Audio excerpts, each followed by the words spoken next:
con đau tôi mà nó hối rồi nó con té nhỏ này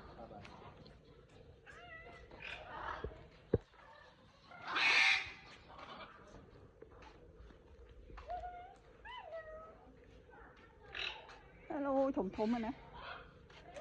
ôi này buộc về ồ cho bị cái con